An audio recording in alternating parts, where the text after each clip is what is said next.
بسم اللہ الرحمن الرحیم۔ قرآن کریم کو برکت کے لیے، ادب کے لیے، قرآن کریم کی عظمت کے پیش نظر چومنا جائز ہے۔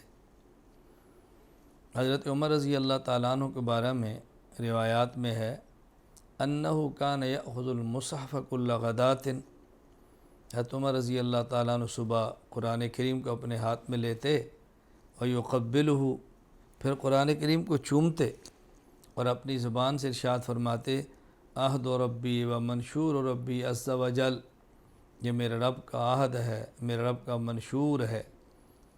اور حضرت عثمان غنی رضی اللہ تعالیٰ عنہ کے بارے میں ہے وَكَانَ عثمان رضی اللہ عنہ يُقَبِّلُ الْمُصْحَفَ وَيَمْسَحُهُ عَلَى وَجْهِهِ، حضرت عثمان رضی اللہ تعالیٰ عنہ مصحف قرآن کریم کو چومتے اور پھر اپنے چہرے پر بھی یوں لگا لیا کرتے۔ حضرت عمر اور عثمان رضی اللہ تعالیٰ عنہما یہ معمولی شخص نہیں ہے۔ حضور اکرم صلی اللہ علیہ وسلم نے بطور خاص ارشاد فرمایا علیکم بسنتی بسنت الخلفاء الراشدین المہدیین، میری سنت کو لازم پکڑو اور خلفاء راشدین کی سنت کو لازم پکڑو۔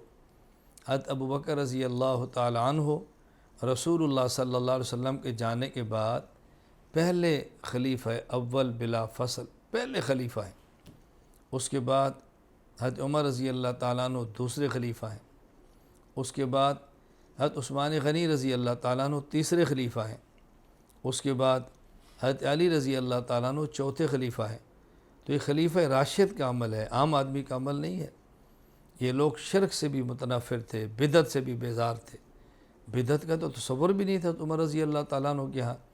اس لیے قرآن کریم کو چومنا، قرآن کریم کو برکت کے لیے چہرے پر لگانا یہ جائز ہے۔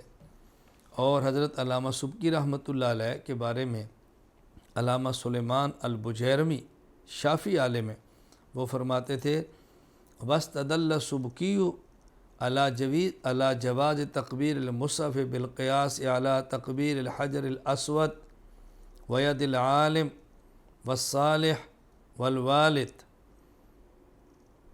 اس من المعلوم انہ افضل منہم۔ علامہ سبکی رحمۃ اللہ علیہ قرآن کریم کے چومنے کو جائز فرماتے اور قیاس فرماتے حجر اسود کے چومنے پر، عالم کے ہاتھ کو چومنے پر، نیک آدمی کے ہاتھ کو چومنے پر اور والد کے ہاتھ کو چومنے پر۔